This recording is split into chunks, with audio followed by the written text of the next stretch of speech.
Bonsoir tout le monde. C'est un plaisir de vous accueillir pour cette autre conférence. Ce soir, la conférence a pour titre Être un point, faire le point et appliquer un point. On peut peut-être tout de suite se demander, pour faire une mise au point de mon niveau actuel, comment est-ce que je me sens dans le moment présent? Est-ce que je me sens relaxée ou bien tendue? Ou bien est-ce que je suis stressée ou paisible? Calme ou un petit peu inquiète dans mes pensées. Il y a des choses qui me préoccupent. Est-ce qu'on est plutôt en forme ou le corps, il fait des siennes, un peu souffrant au niveau du corps? Il y en a aussi, on peut se sentir amoureux, d'autres seuls.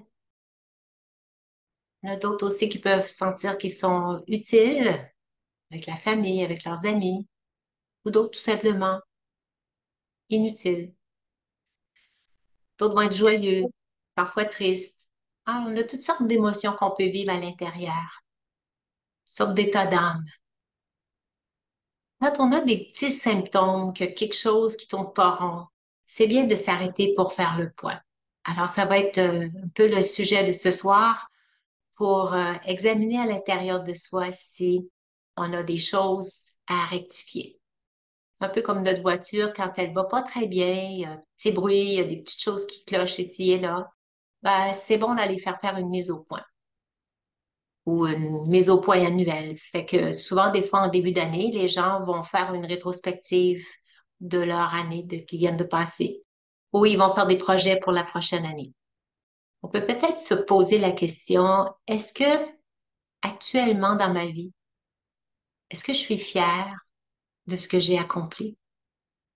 Est-ce que je suis reconnaissante de tout ce que j'ai reçu? Est-ce que j'aime ma vie? Est-ce que je suis contente de ce qui se passe dans ma vie? Il y a plein de questionnements. On appelle ça aussi des questions existentielles, hein? Des fois, c'est quoi ma raison de vivre?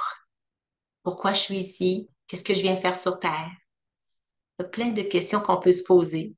Il y en a qui s'en posent beaucoup, d'autres pas du tout. Il y en a qui profitent de la vie sans trop se questionner. Mais c'est important de faire une mise au point, un peu comme pour votre véhicule, pour être sûr qu'il va bien fonctionner si vous voulez entreprendre des grands projets, comme si vous voulez partir 6 mois avec votre voiture, ben, c'est peut-être bon de faire une mise au point avant.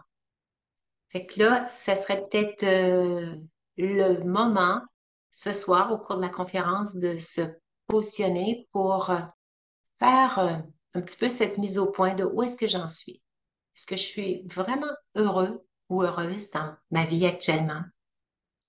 Ou qu'est-ce qui me rendrait plus heureuse? Est-ce que j'ai réalisé ce que je voulais réaliser? C'est vraiment faire le point. Alors, je vais vous partager mon écran. On va commencer par, il y avait 3 sujets, alors on va commencer par faire le point. On va se demander où sont mes priorités. Les gens, il y en a beaucoup qui vont mettre des priorités par rapport à leur santé physique, ma santé émotionnelle aussi, ou bien ma famille, mes relations, mon travail, ma spiritualité. C'est de déterminer en vous où est-ce que vous mettez le plus d'importance, où est-ce que vous accordez le plus d'attention. Ça ne veut pas nécessairement dire que c'est là où vous accordez le plus de temps, parce que souvent, il y en a qui vont mettre beaucoup de priorités sur leur famille, mais ils vont passer tout leur temps au travail. Mais leur priorité, c'est la famille. Alors, voyez-vous, c'est de regarder où sont mes priorités. Est-ce que c'est réaliser mes projets, faire ce que j'aime, apprendre plein de choses, hein? M'instruire, lire, écouter plein de vidéos, ou prendre le temps puis faire des choses que vous aimez, là. Prendre le temps de faire quelque chose en particulier. Ou ça peut être complètement autre chose. Alors, c'est un petit examen dans votre cœur, juste rétrospective très rapide, c'est de déterminer Quelle est votre priorité à vous ou vos priorités? Il faut en avoir plus qu'une. Juste faire une petite prise de conscience en partant là.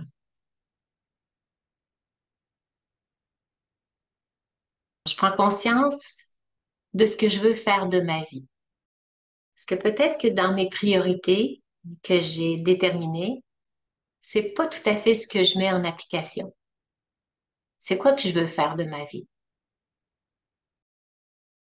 Il y a eu un questionnaire qui a été fait qui nous demandait de préciser ce que je dois faire et que j'aime faire. Et aussi ce que je dois faire, mais que j'aime pas faire. Tu sais, comme on dit, je dois faire le ménage, mais j'aime pas ça faire le ménage. Tu sais, des fois, il y a des choses qu'on doit faire, puis qu'on n'aime pas trop, mais on doit les faire.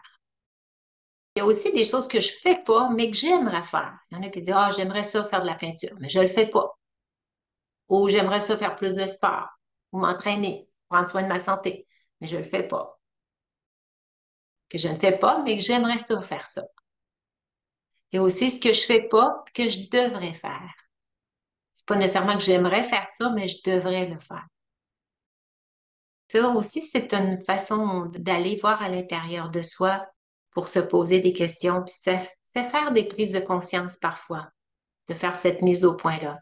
Parce que il y a des choses qu'on doit faire, mais qu'on n'aime pas faire, mais on devrait le faire. C'est une autre façon aussi de faire notre rétrospective à l'intérieur. Il y a 4 piliers qui sont de fausses idoles qui nous font croire que c'est cela qui nous rend heureux. Parce qu'on peut se demander, c'est quoi mon but dans la vie? Oui, ça peut être d'être heureux ou de rendre les autres heureux, les gens autour de moi, mais on appelle ça 4 faux bonheurs. Les gens sont en la quête de ça, mais ce sont des faux bonheurs. C'est pas ça qui va vous donner du bonheur. Le premier, c'est les plaisirs procurés par le corps. Tout ce qui fait plaisir quand on fait ça avec le corps. Ça peut être manger quelque chose, boire quelque chose. Ça peut être aller faire des voyages. C'est beaucoup les plaisirs des sens. Des plaisirs qui sont procurés par les 5 sens. Que ce soit le toucher, la vue, l'odorat, le goût. Tout ce qui entre par le corps, qui stimule le corps, qui va lui apporter une forme de plaisir, mais c'est un plaisir temporaire, le temps que l'activité dure ou le temps qu'on mange telle chose. Tout ça, c'est des plaisirs procurés par le corps. Mais c'est pas ça qui va nous rendre heureux parce que dès que c'est terminé, on tombe dans la tristesse ou le regret, oh, j'en ai plus, il m'en reste plus. Il y a toutes sortes de émotions négatives qui surviennent après la fin du plaisir par le corps. Il y en a d'autres, un autre faux idole que les gens, un faux bonheur que les gens recherchent, c'est l'argent, pensant que c'est avec l'argent qu'ils vont se procurer des plaisirs. S'ils n'ont pas la chance de se procurer les plaisirs parce qu'ils n'ont pas l'argent, ah, moi, j'aimerais ça voyager en première classe dans l'avion. J'aurais l'impression d'être importante, d'être plus riche que les autres. C'est toutes les fausses illusions, les faux bonheurs que ça occasionne. C'est tout simplement des illusions. On appelle ça en Raja Yoga des mayas. C'est des illusions de bonheur. Un autre point, c'est le pouvoir. Occuper des postes de pouvoir ou avoir du pouvoir sur les autres.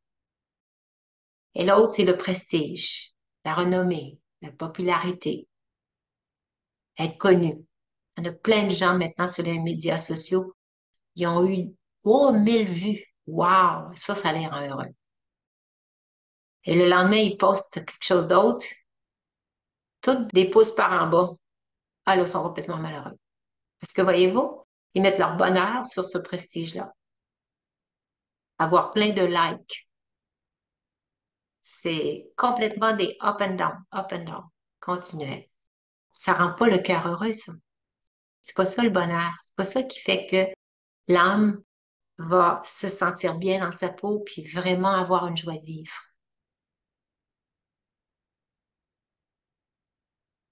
Alors, on va passer maintenant, au lieu d'aller vers les faux bonheurs, On va essayer de trouver qu'est-ce qui va nous rendre vraiment heureux.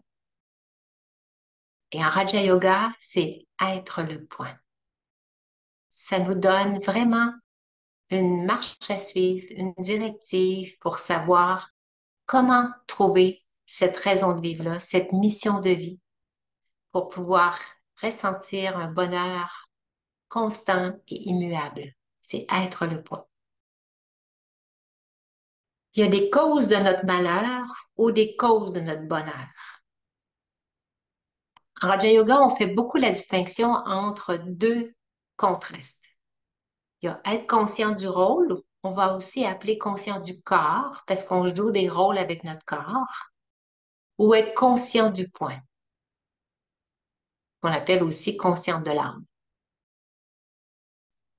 Si on est conscient du rôle,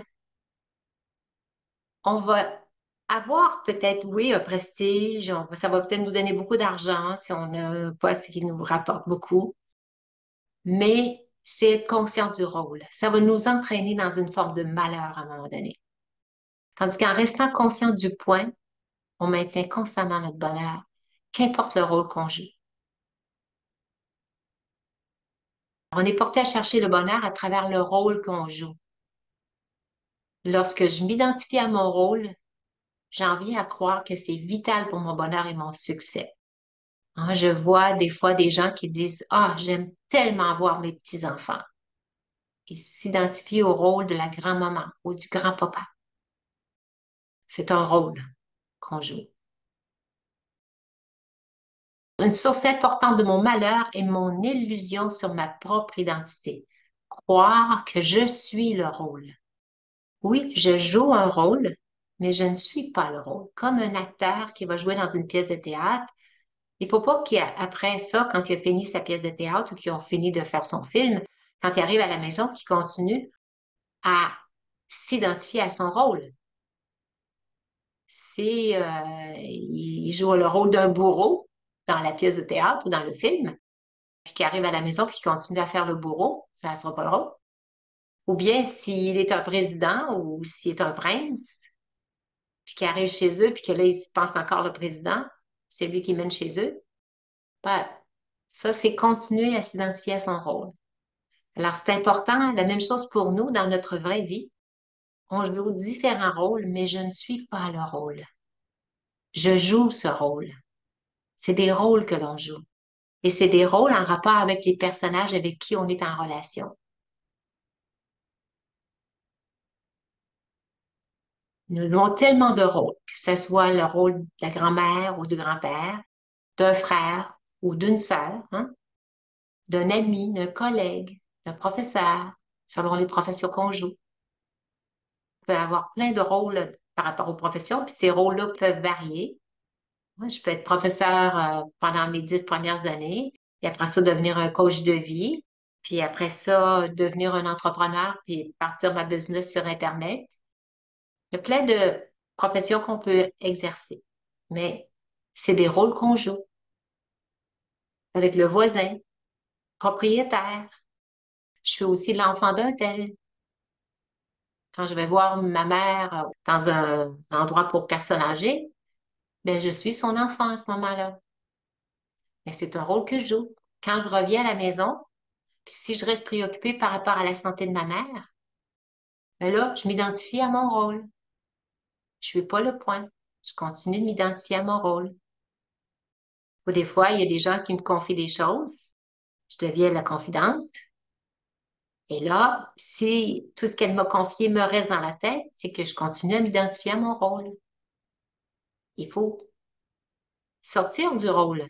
C'est un rôle que je joue. Mais il faut revenir à ma vraie identité. C'est ça le Raja Yoga, c'est nous ramener à notre vraie identité et non continuer de nous identifier à notre rôle. La suridentification à un rôle quelconque crée des attentes et des tensions dans ce rôle et par la suite dans nos autres rôles. Hein. Par rapport à si je me préoccupe parce que je joue le rôle de l'enfant, puis que je suis préoccupée par la santé de ma mère, après ça, ça va amener aussi des tensions parce que je vais avoir à informer mon frère, puis peut-être ma propriétaire, que je vais devoir m'absenter, ou peut-être mon patron. C'est toutes les tensions par rapport au rôle que je joue, que ça crée, tout le stress que ça va me créer, va avoir un effet sur mes autres rôles. Parce que ça va me préoccuper, j'aurais plus l'esprit tranquille. Il y a plein de perturbations qui sont perpétuées par l'identification de notre rôle, le rôle qu'on joue dans la société. Et on en a tellement de rôles en rapport avec les relations qu'on a. Hein, si je parle à ma voisine, là, c'est un rôle différent qu'avec ma sœur. L'identité au rôle fait naître plein de sentiments divers, tels que tout ce qui est relation au corps. Ça va faire naître en nous de l'ego, de l'attachement, ou peut-être de la colère, des dépendances, des désirs, des peurs, des faibles perceptions de soi aussi. Hein? Si je m'identifie à mon rôle et que je suis à mon travail, et puis qu'on est quatre à faire le même travail, que les clients, ils demandent tout à être avec l'autre, ben là, je vais avoir une faible perception de soi parce que je m'identifie que mon identité, je la base sur le rôle que je joue. Puis si le rôle que je joue, il n'a pas l'air très estimé en comparaison avec mes collègues, ben à ce moment-là, je vais avoir une faible perception de moi. Les perceptions négatives des autres aussi. Les rancunes, les ressentiments, l'arrogance, le sentiment d'être insulté. Tout ce qui est négatif, hein, les préoccupations, les insomnies, les anxiétés, le manque de paix, le vide intérieur, etc., etc., toutes les sortes de sentiments dans lesquels on peut passer, nécessairement, ça va nous perturber. Pourquoi? Parce qu'on reste accroché à notre rôle. On identifie notre valeur en rapport à ce que l'on fait, en rapport avec les autres personnes, par rapport à ce que l'on fait et non plus par rapport à ce qu'on est. Et c'est pour ça que on perd notre bonheur, on perd notre stabilité intérieure. On est conscient du rôle au lieu d'être conscient du point. Qu'est-ce que c'est être conscient du rôle? J'ai la conviction fatale que la vie est une compétition. Je suis en compétition avec les autres. Je me compare aux autres. Même si je suis dans la spiritualité, puis que je suis un professeur, puis je donne des cours, puis qu'il y a un autre qui donne aussi des cours, ben, je peux peut-être me comparer, je rentre dans une compétition. Ça, c'est conscient du rôle. Alors que je devrais tout simplement être des acteurs dans ce drama mondial. On est tous des acteurs. On a tous des qualités différentes, des personnalités différentes. Et moi, je regarde, il y a une conférencière dans le Raja Yoga qui est très, très, très brillante et d'une intelligence supérieure, très pointue, puis elle est très connaissante. Elle parle l'hindi, elle parle l'anglais, elle parle le français, elle parle l'allemand, elle parle plein de langues. Et elle a plein de connaissances par rapport à tout l'hindouisme, tout le christianisme. Elle connaît beaucoup les religions. Elle a étudié énormément. Mais elle est beaucoup moins populaire qu'une autre qui, elle, il y a des 5000 personnes qui vont aller voir ses conférences. Elle s'appelle Shivani, celle qui est très populaire. Mais voyez-vous, chacune a son style. C'est pas que celle qui, il y a moins de monde qui vont aller l'écouter, c'est parce que c'est très, très pointu sa connaissance. C'est comme si on étudie Platon ou Descartes. C'est très pointu. Des êtres super intelligents, mais qui vont parler de sujets très spécifiques et très pointus qui vont intéresser juste une minorité de personnes. Mais ça ne veut pas dire qu'elle est moins bonne que l'autre. C'est juste parce que ça intéresse moins la masse. Shivani, elle s'adresse à tout le monde. Tout le monde va trouver du bénéfice à l'écouter parce qu'elle est très, très pratique. En passant, s'il y en a qui veulent avoir une conférencière top chez les Brahma Kumaris, Shivani, Shivani, Sister Shivani. Elle parle anglais et l'hindi. Vous pouvez trouver quelques conférences d'elle sur la page YouTube. On voit à la fin là, des autres conférenciers, puis j'en ai mis quelques-unes, puis celles que j'ai mis, il y en a 4 à peu près, puis elles sont en français. Et vous allez voir, elle est très, très pratique, très intéressante. Mais ça dépend des goûts. Il y en a qui vont trouver que c'est trop basique. Par contre, quand elle est venue au Canada, elle est allée à Montréal, Il y avait une grande, grande salle. La salle est full, en 2000 personnes. Puis quand tu es allé à Toronto, 5000 personnes. Quand tu vas aux États-Unis, encore des. Ça dépend de la grandeur de la salle. Elle remplit la salle. Alors, c'est ça. On est tous des acteurs dans ce drama mondial. On n'a pas à se comparer. On est tous uniques. Je me compare à d'autres qui jouent un rôle similaire. Ça, c'est le conscient du rôle. Tandis que quand on est conscient du point, on sait que nous jouons de nombreux rôles différents dans notre vie. On a des personnages qu'on va toucher différemment de d'autres personnes. J'envie la qualité de l'autre quand on est conscient du rôle, alors que quand on est conscient du point, on sait que mon rôle est temporaire, mais que l'âme est éternelle. Je n'ai pas besoin de envier les qualités de l'autre. Je peux copier les qualités de l'autre pour me les imprégner, pour me les attribuer, mais j'ai pas à les envier. Je peux m'en inspirer. Quand on est conscient du rôle, j'aurai une tâche ou son résultat plus important que mon bien-être physique et émotionnel. Il y en a qui vont consacrer beaucoup trop de temps au travail, qui vont travailler 70 heures pour avoir un résultat top, mais leur santé physique va être ébranlée par rapport à ça, ou sa santé émotionnelle aussi. Tandis que quand on est conscient du point, cette conscience me donne le pouvoir de rester stable dans le succès ou dans l'échec.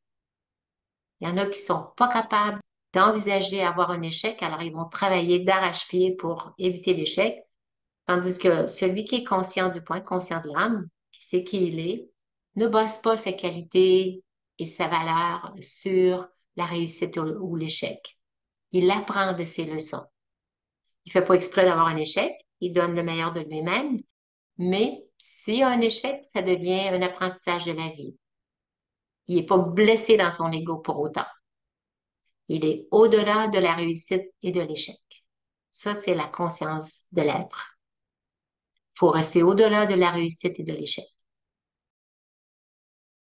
Et quand on est conscient du rôle, on accorde beaucoup d'importance à notre image, à ce que les autres vont penser de nous. Tandis que ma responsabilité fondamentale, c'est de rester heureux. Même si l'autre m'insulte, même si l'autre pense quelque chose de négatif de moi, ça n'a aucune importance.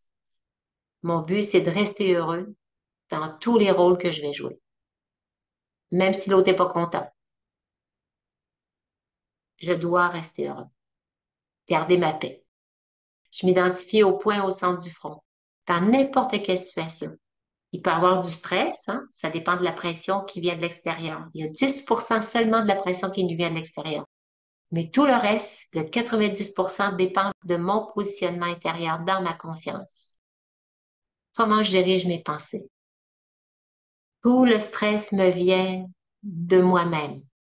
La pression extérieure, si je dois rendre un rapport ou si je dois être prête pour 7 heures, puis qu'il reste encore des choses à faire, ça, c'est le temps qui me donne mon 10% de stress.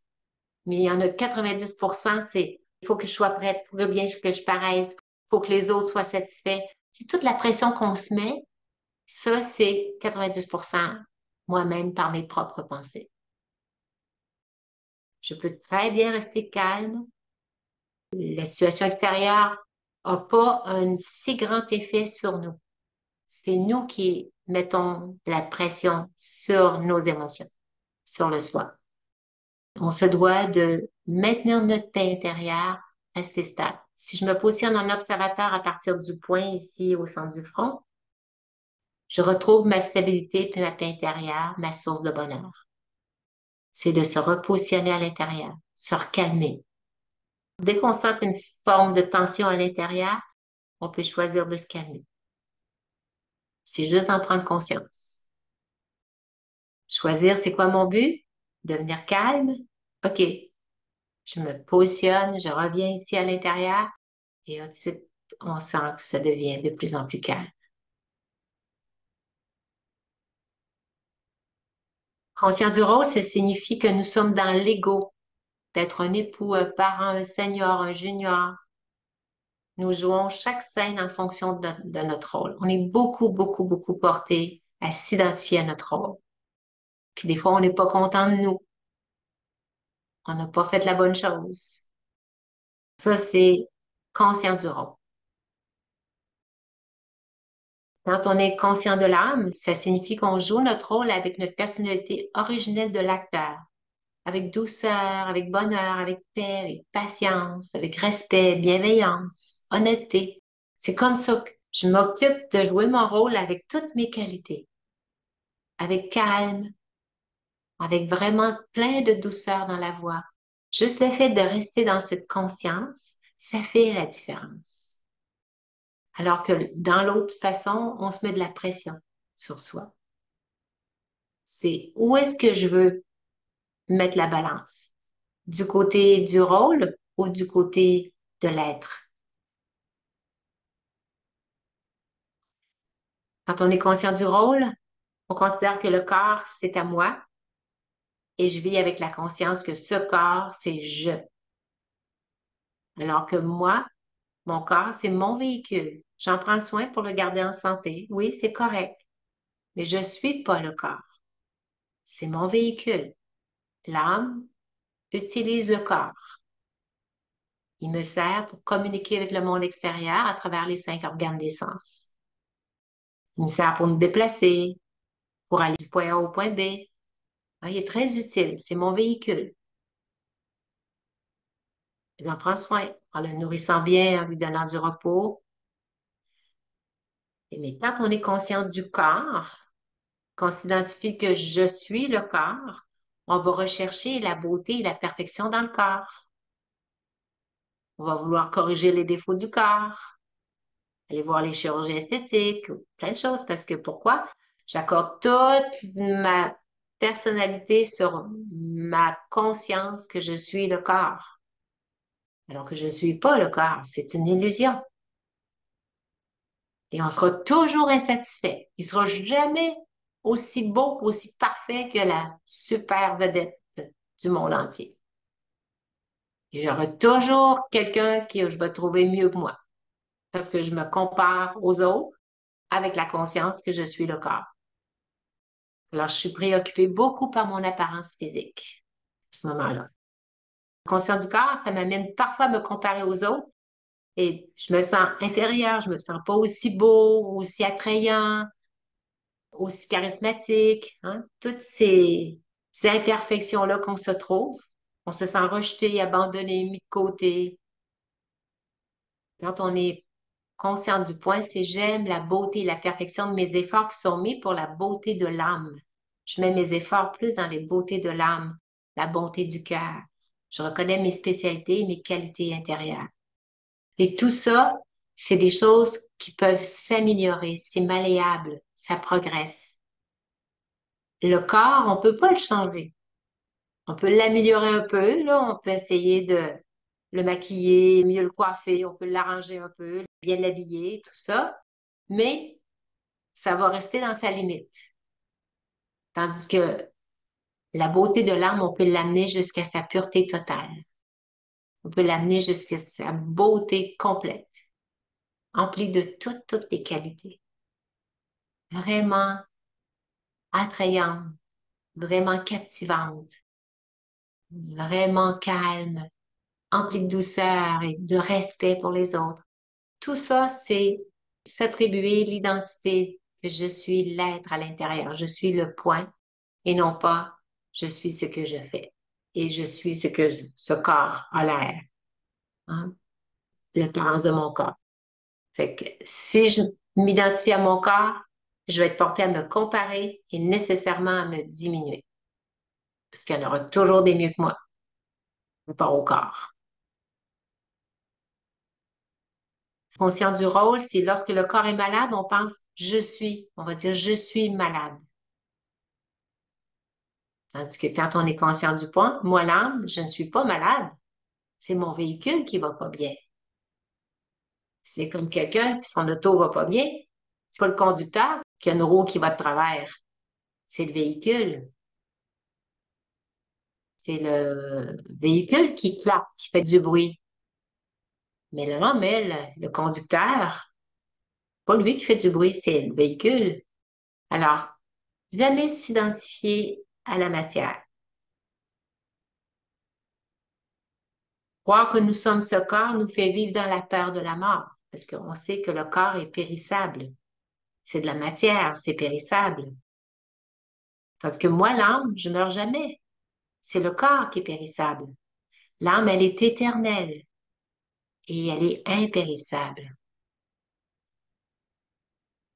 Tout de suite, on vient de basculer dans la sérénité. Juste le fait de cesser de s'inquiéter. On va prendre soin du corps. S'il y a quelque chose qui cloche, qui va pas bien, le médecin a détecté quelque chose, on va faire ce qu'il faut pour bien le réparer. Mais moi, l'âme, j'ai pas à m'inquiéter. J'ai une amie qui vient d'apprendre qu'elle a un cancer du sein. Et j'avais su ça il y a à peu près un mois. Je l'ai appelée cette semaine. C'est quelqu'un qui a un chemin spirituel. Elle a déjà pris aussi les cours de Raja Yoga. Puis j'ai vérifié comment elle se sentait, comment qu'elle prenait ça, là, après qu'elle ait eu le diagnostic. Et elle m'a dit, elle est rendue, elle a 82 ans. Elle a dit, bon, ben là, j'ai décidé que je gaspillais pas le reste de mes années qui me restent à vivre en m'inquiétant, en me préoccupant par rapport à tous les soucis des autres par rapport à moi, puis tout ça, puis par rapport à mon propre corps. J'ai décidé que je me faisais pas opérer. Parfait. Je prenais pas les traitements. C'est son choix. Elle va profiter des années qui lui restent. Elle dit, de toute façon, je ne vais pas vivre plus que 90 ans. Fait qu'elle verra le temps qui lui restera. Mais c'est un choix qu'elle fait, mais j'ai senti à quel point elle était sereine, convaincue qu'elle n'est pas le corps. C'est son véhicule. Puis après ça, à un moment donné, ben, rendu à un certain âge, le véhicule, ben, il fonctionne moins bien. Et ça peut, il paraîtrait qu'on a plein de cellules cancéreuses dans notre corps. Ils ont fait une biopsie, puis ils en ont détecté. Bon, mais est-ce que le cancer va se développer? On ne sait pas. En tout cas, c'est un choix qu'elle a fait. Puis, elle est très sereine et elle part en voyage. Et puis, son médecin lui a permis de partir en voyage. Elle va faire d'autres tests en arrivant. Elle va faire ce qu'il faut. Mais elle va choisir aussi des traitements en conséquence de ce qu'elle veut faire, ce qu'elle est prête à faire. Mais c'est pas de se préoccuper. Elle était vraiment avec une stabilité émotive intérieure. J'ai dit, waouh, quelle belle source d'inspiration. Je l'ai félicité. J'ai dit, bravo de ne pas te préoccuper davantage, de garder ton esprit serein et rester stable devant la situation. Je vais faire ce qu'il faut, mais je me préoccupe pas par rapport à ça. Je sais que mon corps est pas éternel, mais moi, je suis éternel. J'aurais juste à changer de véhicule. Si le véhicule est plus bon, ben, je vais le changer. C'est comme ça qu'elle a répondu à la situation. Ben, j'ai dit, bon, ben, bravo. Pourquoi se faire du malheur pour les 3, 4, 5 ans qui restent, ou 10 ans, on ne sait pas, ou 3 mois, on ne sait pas. Ben, elle va profiter de la vie, c'est quelqu'un qui est très positive et qui est vraiment une incarnation de l'amour. Elle donne plein d'amour à tous ses petits-enfants et tout ça. Puis, elle est détachée aussi. Elle leur donne plein d'amour, mais tout en restant détachée. Il leur arrive de quoi? Elle s'en préoccupe pas, elle les aide. Elle est très bienveillante, mais ça reste pas là que ça l'empêche de dormir puis qu'elle n'arrive plus à rester stable. Alors maintenant, on va appliquer le point. Passer à une autre étape. J'applique un point final à toute pensée inutile. Pourquoi se préoccuper? Aucune situation ni aucun bouleversement ne peut m'influencer. Est-ce que vous pensez être capable d'arriver à ce point-là? Dans l'enseignement qu'on nous a donné dimanche dernier, dans le Raja Yoga, tous les jours, on a un enseignement et c'était un point, une phrase que j'ai retirée du Murli. Aucune situation ni aucun bouleversement ne peut m'influencer. Pour ça, il faut appliquer un point final à toute pensée inutile. Si il y a des pensées qui surviennent et qui m'amènent dans un bouleversement, est-ce que c'est des pensées utiles qui me gardent dans mon bonheur, dans ma stabilité, dans ma paix intérieure? C'est sûr que non. si ça l'amène des bouleversements. À ce moment-là, je mets un point final à ce type de pensée-là. Je suis le maître à l'intérieur. C'est à moi de prendre conscience que ce genre de pensée-là m'amène des pensées inutiles. Et je dois mettre fin à ce type de bouleversement. Pour toutes les situations qui surviennent actuellement ou celles qui vont venir dans le futur, je dois m'exercer à mettre un point final aux pensées qui me déstabilisent. Si vous vous mettez à appliquer ça dans votre vie quotidienne, vous allez voir à quel point votre vie va devenir beaucoup plus sereine, beaucoup plus heureuse. Tellement de questionnements qu'on peut laisser entrer dans notre intellect qui vont perturber continuellement l'âme. Alors, pour toutes les situations qui surviennent actuellement ou celles qui vont venir dans le futur, parce que on voit actuellement, les élections vont venir aux États-Unis, au Canada aussi, dans les autres pays. Il y a déjà des pays en guerre. Est-ce qu'à un moment donné, la situation mondiale va devenir encore plus instable, plus préoccupante? C'est possible. Est-ce que toutes les situations qui vont survenir dans le futur, vous allez être capable de mettre un point final? Si on vous annonce plein la télé, plein aux nouvelles, là, des drames, là, des choses là, qui vont perturber les pays, là. On ne sait jamais tout ce qui peut arriver. Si on nous déclare une troisième guerre mondiale, qu'est-ce que vous allez faire? Est-ce que vous trouvez que vous allez être capable de mettre un point final aux pensées inutiles, pensées perdues, pensées négatives, pensées qui vont vous amener dans des bouleversements? C'est pour ça qu'il faut commencer à se pratiquer maintenant pour les temps futurs. En Raja Yoga, on nous prépare à toute éventualité. Devant les petites situations qui nous arrivent dans la vie quotidienne, c'est à nous de tout de suite se pratiquer à mettre un point final. Ouais, j'arrête de penser à ça.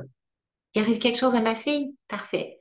Je lui donne mon conseil, je la stabilise, je la réconforte, je fais ce qu'il faut. Si j'ai besoin de prendre des rendez-vous pour elle, je fais tout ce qu'il faut.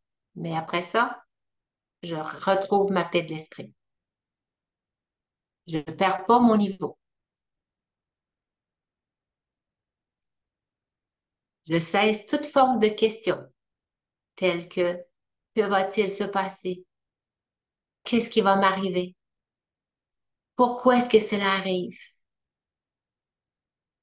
Il y en a même qui vont accuser les autres de leur questionnement, de leur malheur, de leur préoccupation. C'est moi qui est le maître à l'intérieur. C'est moi qui est le maître de mon esprit.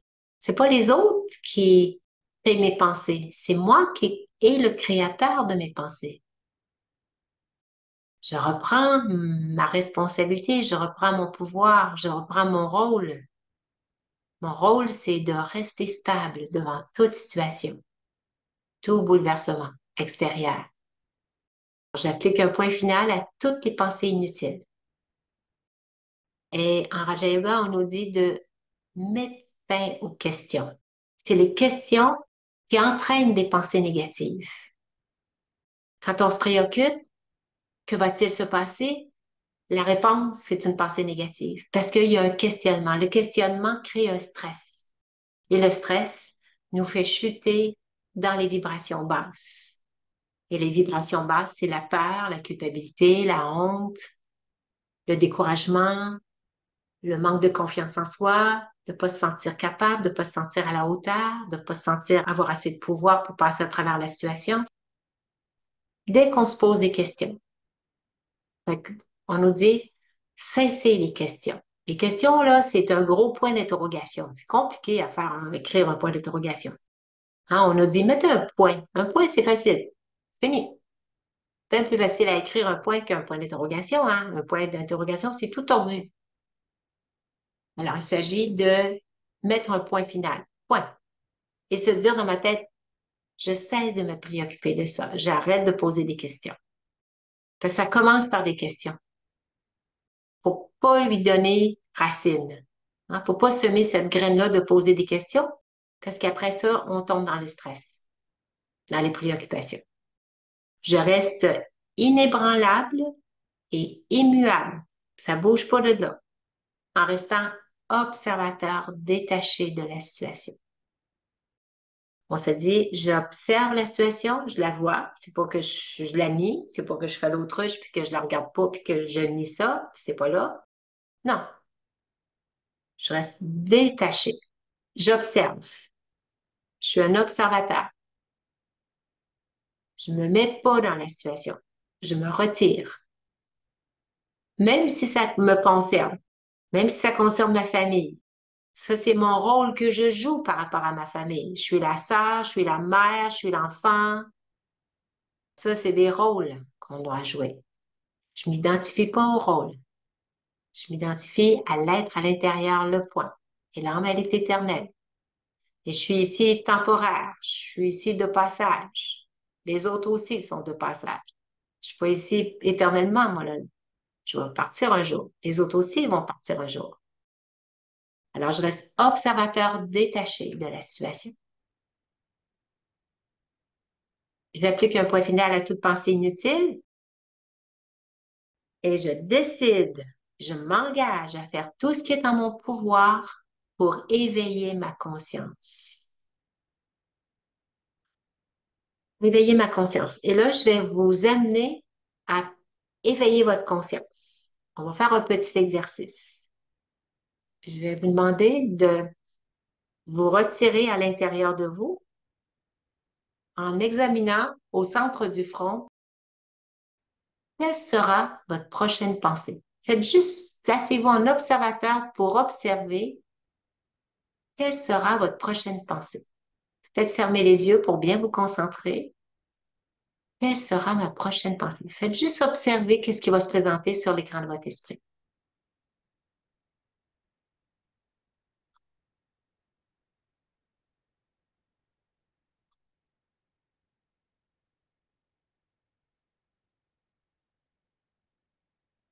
Et tout de suite, on s'aperçoit qu'il n'y a plus de pensée. Voyez-vous? C'est comme si on se voit en train d'observer. Et c'est calme. C'est comme si les pensées deviennent ralenties. Et c'est ça, être l'observateur. Je me place observateur. C'est comme ça, à ce moment-là, ça nous détache du monde corporel. Et on retrouve cet espace de paix. C'est un espace de paix à l'intérieur. Quelle sera ma prochaine pensée? Tout de suite, on se pose la question, puis on va voir quelle sera ma prochaine pensée. Et si la prochaine pensée, c'est oh mon Dieu, qu'est-ce qui va m'arriver? Ah, ben là, on n'est pas conscient du point. On est conscient de la situation. On est conscient du monde extérieur. Il faut se repositionner à l'intérieur. Il faut comme aller voir à l'intérieur quelle sera ma prochaine pensée. Et là, tu te mets observateur. Et quand tu es dans cette position d'observateur, tu le vois, là, il n'y en a plus de nuages dans ton ciel. C'est clair, c'est pur, juste un beau ciel bleu. Tout de suite, tu ordonnes ton pouvoir intérieur. Tu redeviens calme. Et là, tu peux te placer observateur de la situation extérieure et tu observes qu'est-ce que ton cœur te dit. Tes pensées vont venir par rapport à qu'est-ce que je dois faire devant la situation. Et la solution va se présenter.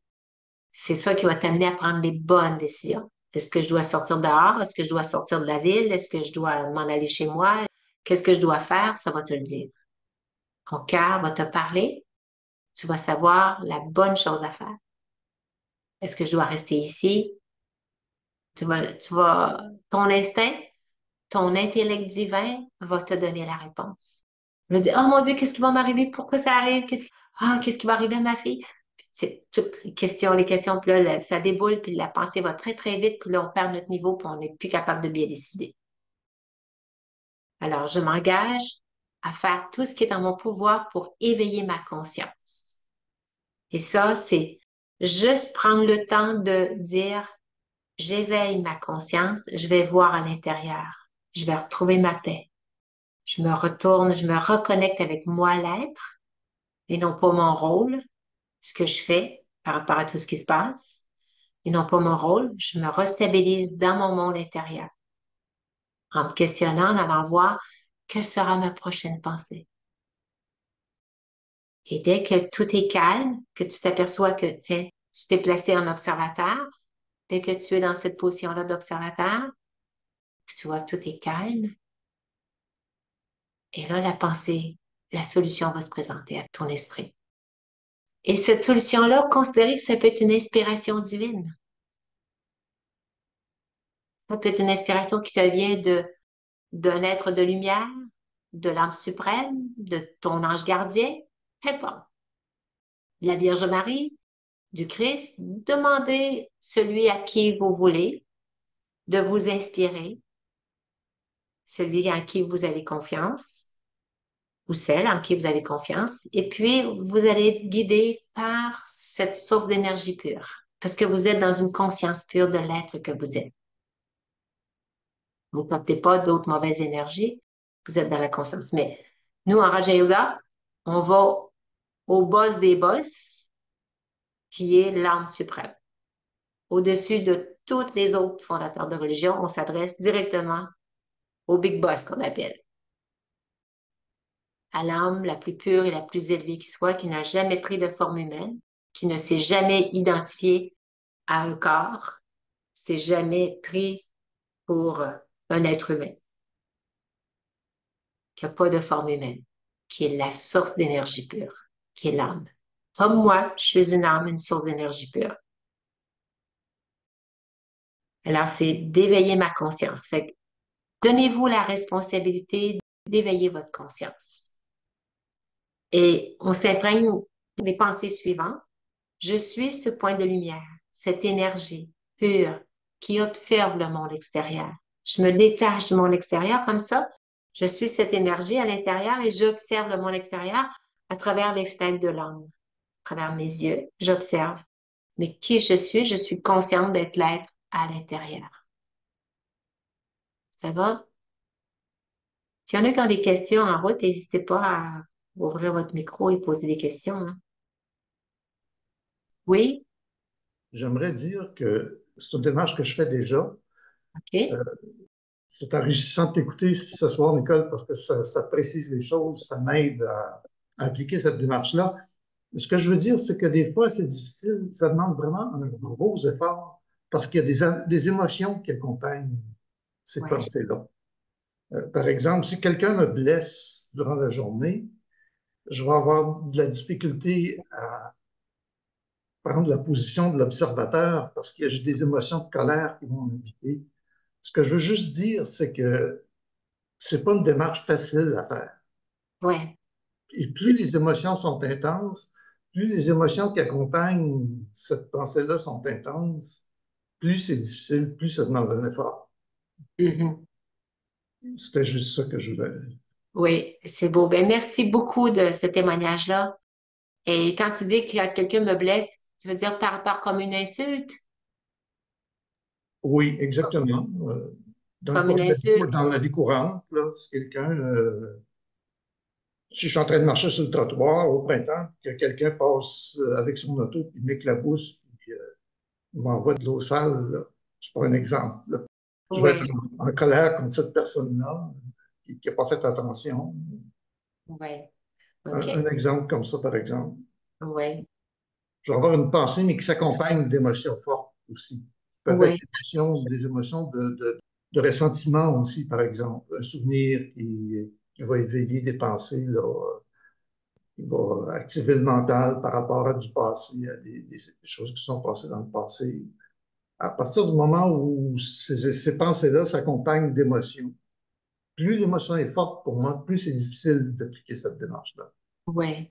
Je suis très d'accord avec toi. C'est vrai que plus l'émotion est forte, plus c'est difficile. C'est comme, tu as bien dit, la pensée va déclencher une forme d'émotion.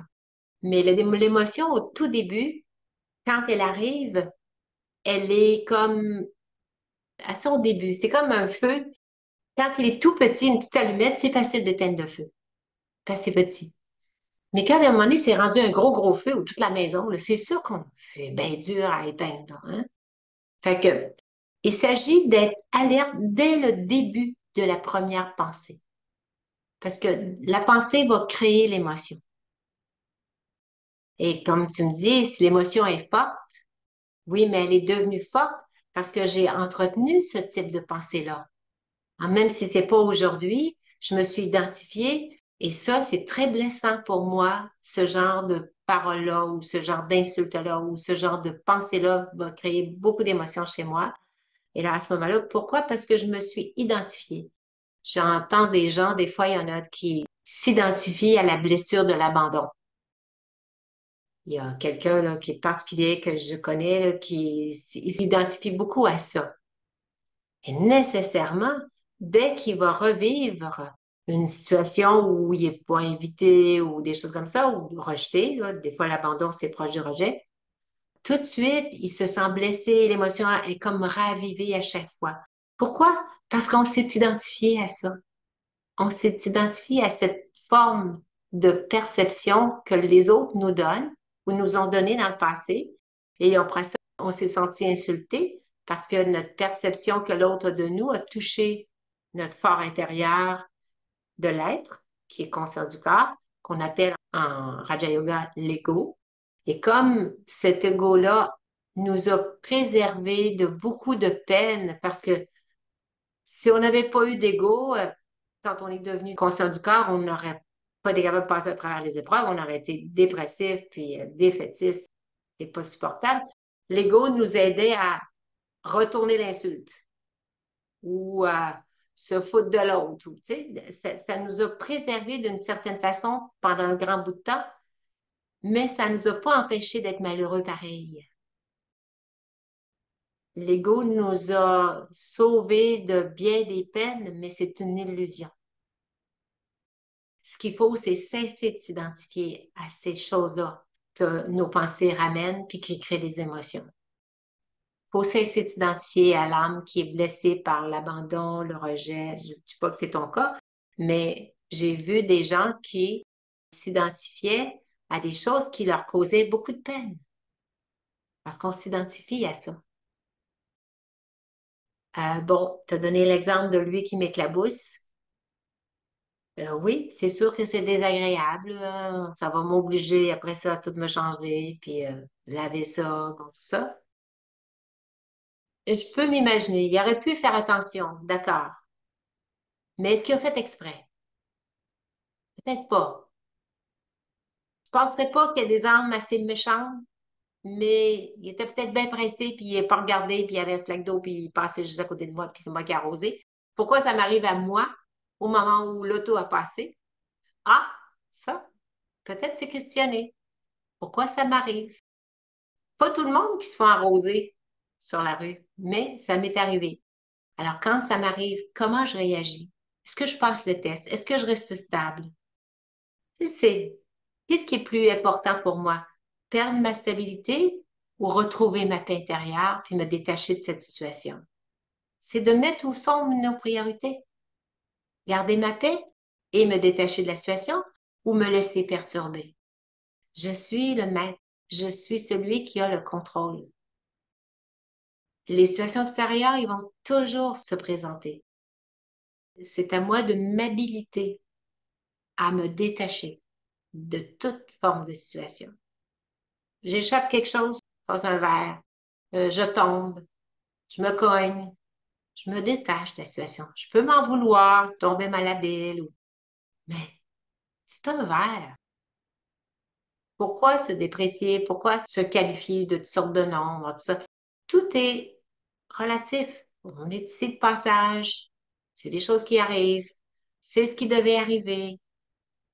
Quand on s'adresse à cette connaissance-là, puis qu'on sait que tout ce qui arrive, c'est ce qui devait arriver, on apprend beaucoup plus facilement à se détacher des situations. Souvent, il y a le karma là-dedans aussi qu'on doit régler. Ça nous arrive peut-être à cause de notre karma, mais est-ce que je dois rester malheureux? Est-ce que je dois rester dans la peine, dans la souffrance? C'est un choix. Oui, c'est difficile, mais c'est moi qui choisis de me mettre ça difficile. Je peux m'en détacher.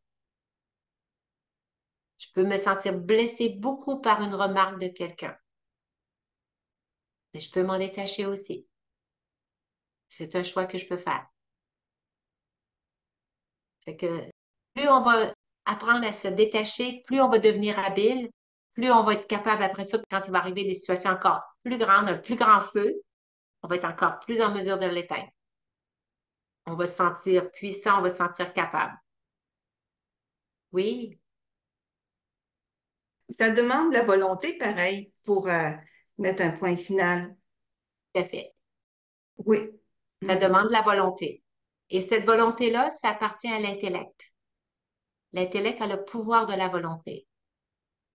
Il faut redonner le pouvoir à l'intellect qui, lui, va avoir un contrôle sur les pensées parce que les pensées vont déclencher l'émotion. Mais qui va avoir le pouvoir sur les pensées qui nous surviennent? Parce que les pensées peuvent nous venir spontanément de nos banques de mémoire, hein, de nos sanskars. Oui.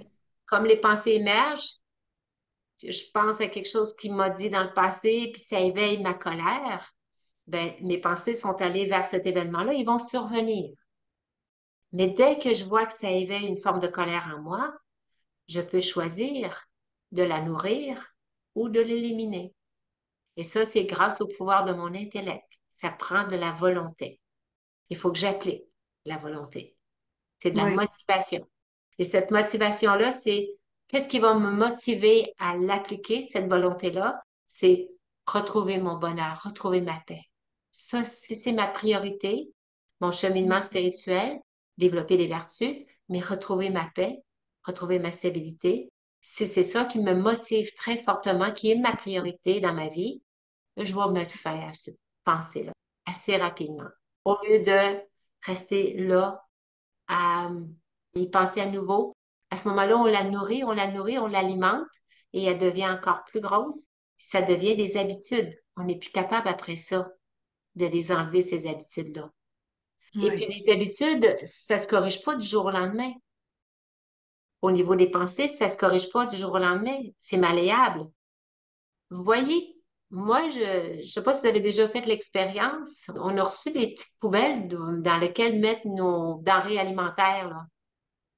Fait que moi, je l'avais placé, j'ai deux portes dans ma cuisine en dessous de mon lavabo.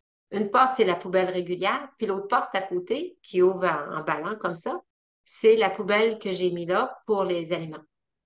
À chaque fois que je voulais jeter quelque chose, un morceau de légumes ou quelque chose, j'ouvrais toujours la mauvaise porte.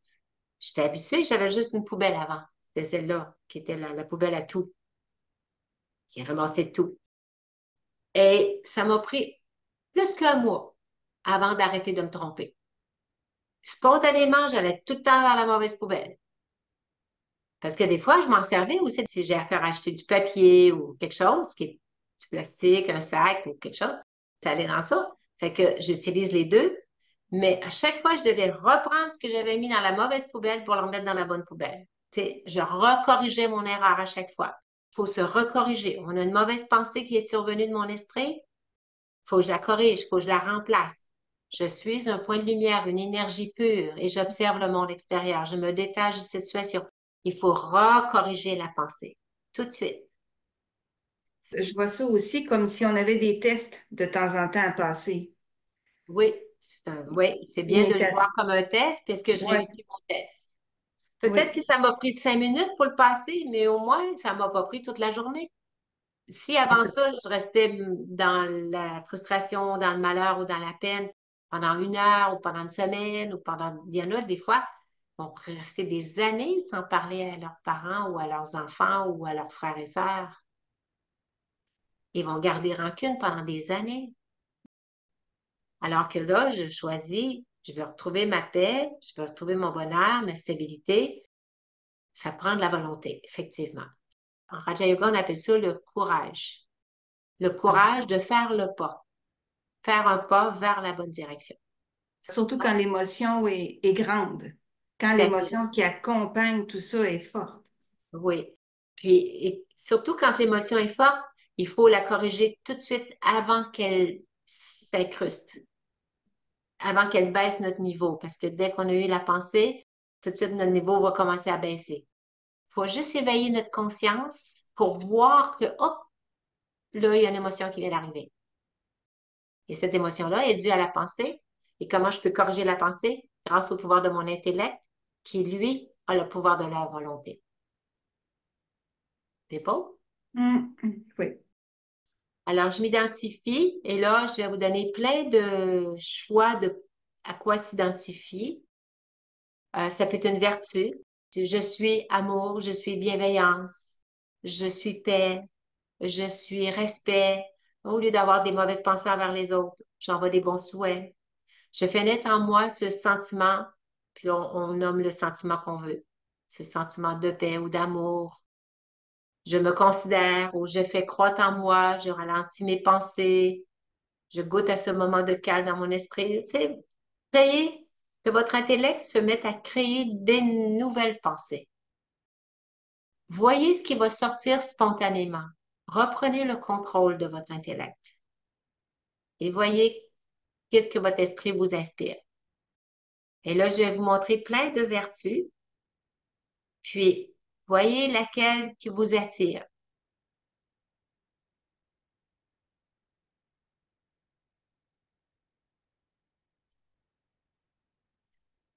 Il y en a plein, plein, plein encore. On peut s'identifier à plein de belles vertus. La pensée négative qui émerge sur l'écran de votre esprit, qui crée l'émotion, qui est déclenchée en pensant à quelqu'un, des fois juste un beau-frère, puis là, hop, c'est tout de suite l'expérience de ce qui s'est passé avec le beau-frère qui ça n'a vraiment pas été agréable, là. Ben, le sentiment va venir tout de suite. La colère va monter. Bon, ben, tout de suite, dès que je sens que mon esprit m'a fait sortir ça de mon subconscient, et là, c'est des habitudes de penser à la personne de cette façon-là. Tout de suite, je lui envoie un bon souhait ou une gratitude. Je me mets dans la gratitude de être en mesure de contrôler mon esprit. J'ai le pouvoir de me détacher de cette situation. C'est une maladie du corps, je suis une âme éternelle. Je n'ai pas peur de mourir, je suis éternelle. Je suis amour. Je lui envoie de l'amour à cette personne-là. Même si la personne n'a pas été aimante envers moi, pas été respectueuse, m'a carrément manqué de respect, moi, je me mets pas à avoir un mauvais sentiment à mon tour. Je suis amour et je t'envoie mes bons souhaits que tu retrouves toi aussi ta qualité d'être un être d'amour et de respect. On envoie des bons souhaits à la personne. Fait que vous pouvez très bien vous identifier à des belles qualités. Il y en a tellement. Et un peu la ligne de conduite qu'on peut faire pour se stabiliser dans notre paix intérieure. Et comme on a dit au début, c'est important de déterminer nos priorités. Et on est ici de passage, temporaire. On n'a pas besoin de se prendre la tête avec tout ce qui se passe dans le monde. On envoyer des bons souhaits, on peut faire un bon service de cette façon-là. On n'a pas à se préoccuper pour ce qui va arriver. On est éternel. Il va y avoir autre chose qui va se présenter. Si on a à quitter le corps, on aura à quitter le corps. Il arrivera ce qui doit arriver. Et quand il arrive quelque chose, dites-vous, ah, c'est ce qui devait arriver. C'est ça la vie. C'est ce qui devait arriver. Est-ce qu'il y a des questions? Euh, oui, moi j'aurais une question. Tu parlais de rôle tantôt, qu'on s'identifiait des rôles. Mais moi, exemple concret, j'ai pris ma retraite, mais j'aimerais faire autre chose, jouer un autre rôle dans ma vie. Est-ce que le Raja Yoga a des outils ou des pistes parce que pour m'aider à définir un nouveau rôle pour moi? Euh, je te dirais, vois un peu par rapport à tes propres valeurs. Qu'est-ce qui est important pour toi? Parce que là, c'est plus jouer un rôle pour aller gagner ta vie. Tu dis que tu vas prendre ta retraite. C'est plus nécessairement pour subvenir à tes besoins du corps physique, puis de payer la maison, la voiture, des choses comme ça. C'est plus tellement ça. Alors, c'est de regarder la place où tu serais dans l'expression de tes valeurs, de ce qui est important pour toi. OK. Parce que plus on va se centrer sur nos valeurs intérieures, les qualités de l'âme, pour que tu puisses exprimer ces qualités-là, tes spécialités, ça peut être une forme de bénévolat aussi, où tu seras utilisé au meilleur de tes spécialités. OK. Merci beaucoup. Bienvenue. Alors, on va terminer avec une méditation. Juste faire le point, appliquer le point, être le point. Alors, je tourne mon regard vers mon monde intérieur. Je peux garder les yeux ouverts et apprendre à me détacher du monde extérieur. Je place mon regard sur un point en particulier, un point fixe. Et tout de suite, j'essaie de me détacher de ce que mes yeux voient à l'extérieur. Je tourne mon attention vers l'endroit où je crée les pensées. Et tout de suite, mon attention est tournée à l'endroit exact où je pense. Je suis le créateur des pensées. Et j'observe quelle sera ma prochaine pensée.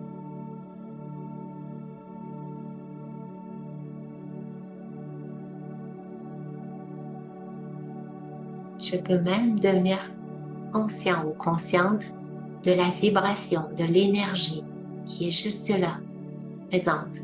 Dès que je porte l'attention à moi, l'être, l'observateur à l'intérieur, je deviens consciente de cette énergie. Et je suis cette énergie qui vibre au centre du front. Je reprends ainsi le contrôle de mon esprit en étant l'observateur. Et je maintiens la conscience présente. Et j'observe le monde extérieur. Et si j'entends des nouvelles préoccupantes du monde, de ce qui se passe dans le monde, tout de suite, j'observe si je perds ma stabilité. Est-ce que je me détache de la situation? Est-ce que je peux rester aimant et bienveillant envers les personnes atteintes par ce qui se passe dans le monde? Est-ce que je peux envoyer des bons souhaits sans me préoccuper, sans devenir affecté? Et si je parviens à me détacher des situations qui ne me concernent pas personnellement pour le moment, que j'apprends à rediriger mes pensées en envoyant des bons souhaits,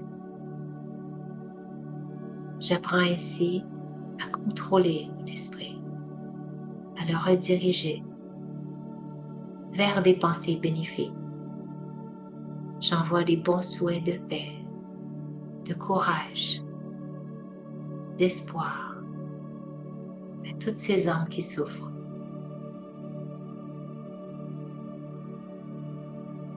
Je suis une âme bienveillante et j'envoie des belles énergies afin qu'ils puissent passer à travers les situations.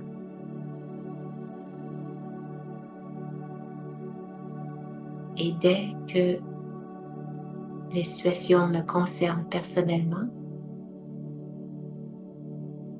je me positionne en observateur et je me dis, pour reprendre mon pouvoir, je me détache de cette situation. Je me détache de cette situation. Je me détache de cette situation. Et je maintiens cette pensée tant que le calme ne s'est pas rétabli dans mon esprit. Je m'identifie à l'être éternel, l'être puissant, empli de sagesse, de bonté, de liberté, de pouvoir.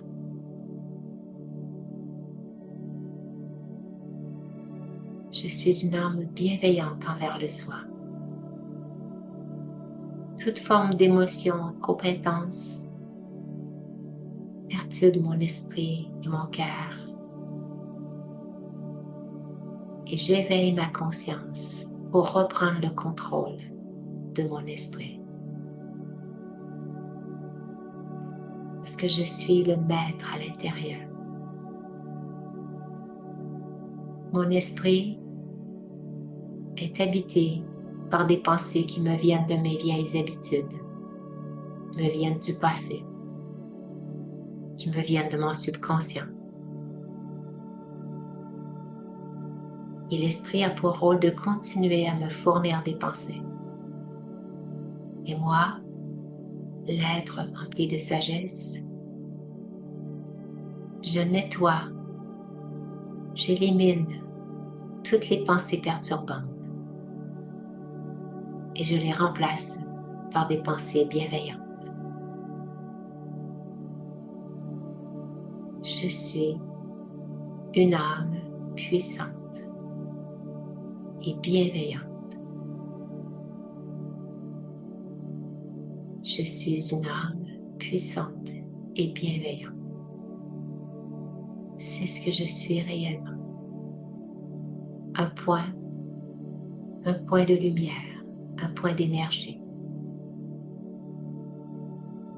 Et je mets un point final à toute pensée inutile, perturbante, qui crée en moi des perturbations. Je mets un point final grâce au pouvoir de ma volonté.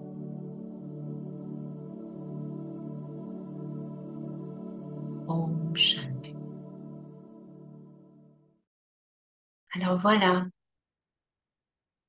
je vais vous souhaiter vraiment une belle semaine de stabilité, de bonheur, de paix, de joie, de plaisir de la vie.